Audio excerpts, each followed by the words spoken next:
हाँ तो दोस्तों, पिछले क्लास में हम लोग स्वर के बारे में पढ़े थे। हम कहे थे आप लोगों को मैं हिंदी व्याकरण बताऊंगा। तो अब हम लोग जो है सो स्वर के बारे में पढ़ चुके थे। अब हम लोग पढ़ेंगे व्यंजन के बारे में। तो बात करते हैं व्यंजन का। आप लोग एकदम सारे पढ़े हुए हैं, बस थोड़ा सा आप लोगों को रिवाइंड करना है। तो हम बात करते हैं कि व्यंजन क्या होता है। आप लोग स्वर के बारे में पढ़े थे पिछले वीडियो में। हम आप लोगों को स्वर के बारे में बताए थे और अब हम बताएंगे आप लोगों को व्यंजन के बारे में। तो हम लोग बात करते हैं व्यंजन का। जैसे कि हम स्वर में पढ़े थे कि जो बिना किसी के सहायता का बोला जाता है उसको हम लोग क्या कहते हैं? स्वर कहते हैं। जो वर्ण बिना किसी के सहायता का बोला जाता है उसको क्या कहते हैं? स्वर कहते हैं।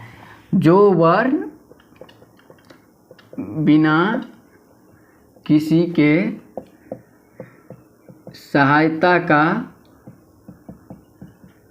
बोला जा सकता है या बोला जाता है उसे व्यंजन कहते हैं। उसे व्यंजन कहते हैं। जैसे क, ह, ट, च इत्यादि ये जो है व्यंजन है, जो बिना किसी के सहायता का बोला जाता है, जिसको बोलने के लिए किसी की सहायता की ज़रूरत नहीं होती है, तो उसको हम लोग क्या कहते हैं? व्यंजन कहते हैं। बात करते हैं व्यंजन के संख्या की। तो इसकी संख्या 33 है। व्यंजन की संख्या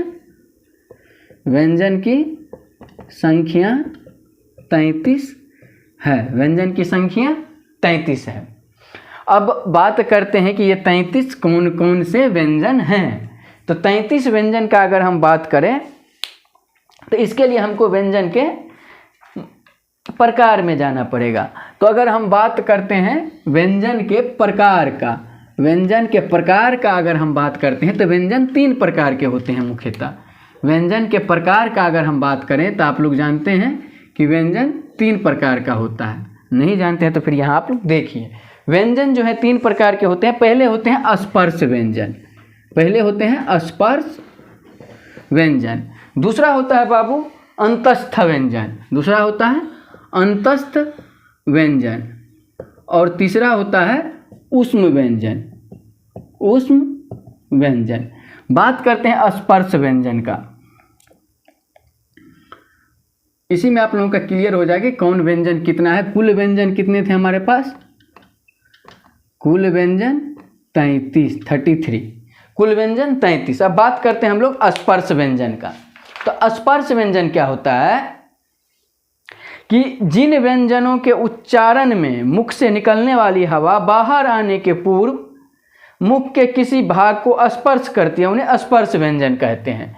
मुख से निकलने वाली हवा बाहर आने के पूर्व मुख के किसी भाग को स्पर्श करती है तो उसको क्या कहते हैं? स्पर्श व्यंजन। और स्पर्श व्यंजन की संख्या कितनी है? 25। स्पर्श व्यंजन की संख्या कितनी है? 25। वैसा व्यंजन जिसको बोलने में मुख से निकलने वाली जो हवा होती है बाहर निकलने से पूर्व मुख के किसी भाग को स्पर्श करती है तो उसको हम लोग क्या कहते हैं? स्पर्श व्यंजन। ये बाबू होता है क वर्ग, च वर्ग, ट वर्ग, त वर्ग और प वर्ग। क वर्ग, च वर्ग, ट वर्ग, त वर्ग और प वर्ग। देखिए क वर्ग में आ जाता है क, ख, ग, घ, र, च, छ, ज, झ, ञ, ट, ठ, ड, ढ, न, त, थ, द, ध, न, प, फ, ब, भ, म। ये 25 आप लोग देख रहे हैं। 25 में कौन से आते हैं? क वर्ग, च वर्ग, ट वर्ग, त वर्ग, प वर्ग। ये पांचों वर्ग जो है स्पर्श व्यंजन है। इसके 25 संख्या। अब सबका हम उच्चारण स्थान भी एक ही साथ देख लेते हैं। ये ऊपर का थोड़ा सा छोड़ देते हैं हम लोग। उच्चारण स्थान। उच्चारण स्थान देखिए क वर्ग कंठ। क वर्ग का उच्चारण स्थान कंठ। क वर्ग का उच्चारण स्थान कंठ। अब जो है त वर्ग का उच्चारण स्थान तालु। अगर ट वर्ग का उच्चारण स्थान का बात करें हम तो त वर्ग का उच्चारण स्थान है मूर्धा। और अब बच गया त वर्ग। देखिए आप लोग बोल के भी इसको देख सकते हैं। त वर्ग का जो उच्चारण स्थान है वो है दंत। त वर्ग का उच्चारण दंत और प वर्ग का उच्चारण स्थान है ओष्ठ। ओठ से। अब आप बोल के देखिए क, यहाँ देखिए वाइब्रेशन होता है क, ख, ग। अगर क वाला बोलते हैं तो कहाँ से आवाज़ निकलती है? क से। अब च देखिए तालु से, च छ ज, ये होता है तालु से। बात करते हैं ट देखिए हल्का सा नाक टाइप का निकलता है, उसको क्या कहते हैं? मूर्धा। अब बात करते हैं त, दांत मुंह खोल के आप त बोलिए, नहीं होगा, त नहीं होता है। प वर्ग जो है ओठ से, बिना ओठ सटाए आप पापा नहीं बोल सकते हैं। वाह वाह, देख सकते हैं बिना ओठ सटाए प का कोई भी चीज़ नहीं बोल सकते हैं। प हो, फ हो, ब हो, भ हो, चाहे म हो। ठीक है भाई, तो ये हो गया, ये 25 है स्पर्श व्यंजन, जिसको बोलने से पहले हवा जो है मुंह के किसी न किसी भाग के टच करती है। चलिए, इसको लिखना चाहते हैं तो आप लोग लिख भी सकते हैं। अब हम बात करेंगे अंतस्थ व्यंजन का। अंतस्थ व्यंजन ये हम मिटा देते हैं, ठीक।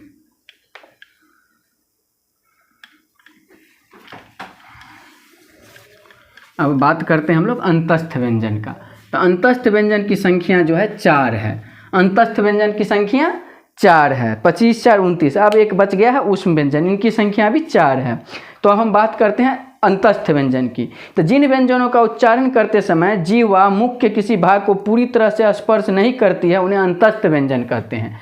जिन व्यंजनों के उच्चारण में जीवा जो है मुख के किसी भाग को पूर्णतः स्पर्श नहीं करती है, तो उसको हम लोग क्या कहते हैं? अंतस्थ व्यंजन कहते हैं। तो इसमें होता है य, र, ल और व। य, र, ल और व, ये 4 ऐसा है जिन व्यंजनों के उच्चारण करते समय जीवा मुख के किसी भाग को पूरी तरह से स्पर्श नहीं करती है, तो उसको हम लोग क्या कहते हैं? अंतस्थ व्यंजन। ये 4 हैं, ठीक है। अब करते हैं ऊष्म व्यंजन। भैया ऊष्म व्यंजन क्या होता है?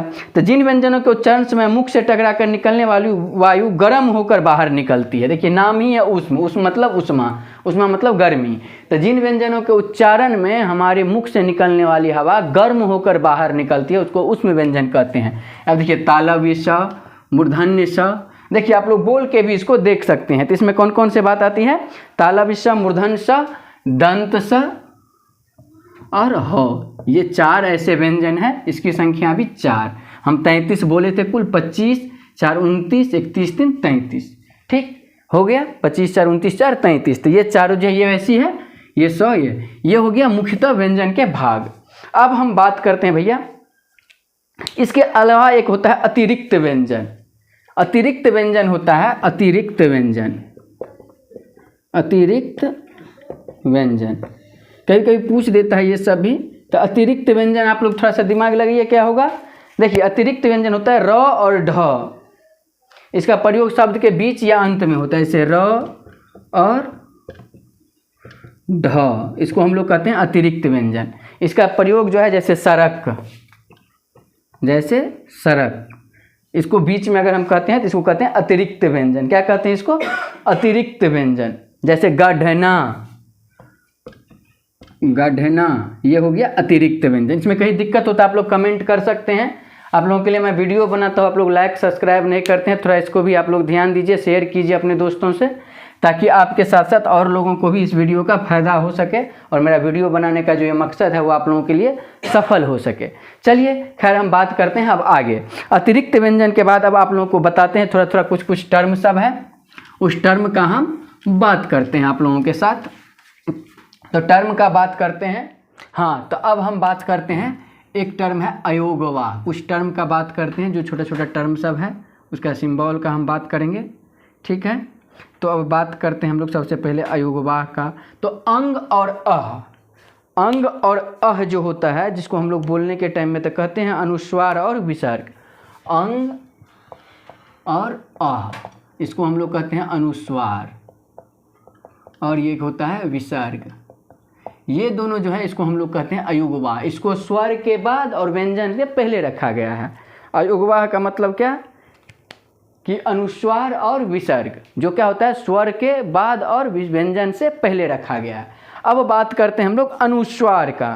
तो अनुस्वार का उच्चारण करते समय ध्वनि नाक से निकलती है, इसको ऊपर लिखते हैं। अनुस्वार जैसे बोलते हैं ना कि अंग, जैसे अंगूर, अंगूर, देखिए इस ऊपर ऐसे बिंदु लिख देते हैं, तो इसको कहते हैं हम लोग अनुस्वार। एक होता है अनुनासिक, जिसको हम लोग कहते हैं चंद्र बिंदु। एक होता है अनुनासिक, इसे चंद्र बिंदु भी कहते हैं। इसके उच्चारण करते समय वायु नाक और मुख दोनों से बाहर निकलती है। इसके उच्चारण करते समय वायु जो है नाक और मुंह, जैसे गंवार, आप लोग बोल के देख सकते हैं, इसको कहते हैं हम लोग अनुनासिक। एक होता है विसर्ग, देखिए पहला हुआ अयोगवा, अनुस्वार, अब है विसर्ग। इसका उच्चारण ह के तरह किया जाता है, जैसे अतः, प्रायः, है ना। तो इसको हम लोग क्या कहते हैं विसर्ग। एक होता है हलंत, जिसको हम कहते हैं शब्द के आधा के लिए, ऐसे हलंत हम लोग लगा देते हैं। हलंत हम लोग ऐसे शब्दों में लगाते हैं जिसको आधा, जैसे शुद्ध, जैसे शुद्ध आधा शब्द लिखते हैं। जैसे हम लोग विद्यालय ऐसे भी लिखते हैं, विद्यालय, और कहीं कहीं पे आप देखते हैं ऐसे भी विद्यालय लिखा रहता है, तो दोनों सही है। दो हलंत का मतलब इसमें आधा है। एक होता है संयुक्त व्यंजन। संयुक्त व्यंजन क्या होता है, दो अलग अलग व्यंजनों के मेल से बने इस व्यंजन को संयुक्त व्यंजन कहते हैं। ये भी 4 है। संयुक्त व्यंजन कितने हैं, 4 है। अक्ष, त्र, और गेस कीजिए आप लोग क्या क्या हो सकता है संयुक्त व्यंजन। अक्ष, त्र और ज्ञ और स्र, ये 4 जो है ये संयुक्त व्यंजन है। अब बात करते हैं हम लोग द्वित्व व्यंजन का। तो द्वित्व व्यंजन दो समान व्यंजनों के मिल के जो बनता है। द्वित्व व्यंजन का अगर हम लोग बात करें तो जैसे मक्का, जो समान व्यंजन, पक्का, इसको हम लोग क्या कहते हैं, द्वित्व व्यंजन। क्या कहते हैं, यह है द्वित्व व्यंजन। द्वित्व व्यंजन, यह है द्वित्व व्यंजन। क्या है, द्वित्व व्यंजन। अब है संयुक्ताक्षर। देखिए अंत में हम लोग बात करते हैं आप संयुक्ताक्षर का, जो दो शब्दों के एक स्वर रहित व्यंजन और एक स्वर सहित व्यंजन। संयुक्ताक्षर का अगर हम बात करें तो एक स्वर सहित व्यंजन और एक स्वर रहित व्यंजन, जिसमें एक में स्वर है और एक में स्वर नहीं है। तो ऐसे का जब हम बात करते हैं तो उसको कहते हैं हम लोग संयुक्ताक्षर। जैसे स्थान, जैसे क्यारी। चलिए, तो ये हो गया संयुक्ताक्षर। इसके अलावा दो छोटा छोटा चर्म चीज़ आता है। कभी कभी एक आता है आ, कभी कभी क्या होता है कि एक आता है आ। अब आ का अगर हम बात करें तो जैसे हम लोग लिखते हैं कहीं कहीं पे डॉक्टर, तो डॉक्टर में क्या होता है, ऊपर आ लगाते हैं तो डॉक्टर, चंद्र बिंदु के बिना जो लगता है इसको क्या कहते हैं, आ। क्या कहते हैं हम लोग, आ। इसके अलावा भाई अब एक छोटा सा बन जाता है, इसको कहते हैं नुक्ता, जिसका अरबी में कभी कभी यूज किया जाता है, जिसका अरबी में यूज किया जाता है कभी कभी, जैसे रज्जाक, है ना। तो इसमें क्या होता है, नीचे एक नुक्ता लगा दिया था, इसको हम लोग क्या कहते हैं, नुक्ता। इसको हम लोग क्या कहते हैं, नुक्ता। तो इसी के साथ लगभग आप लोगों का व्यंजन समाप्त हो गया। अब बहुत जल्दी आपको अगले वीडियो में हम मिलते हैं, फिर अगला जो चैप्टर होगा वो मैं बताऊंगा आप लोगों का। ठीक है, तब तक सुकून से आप लोग पढ़िए। ठीक है, बाय।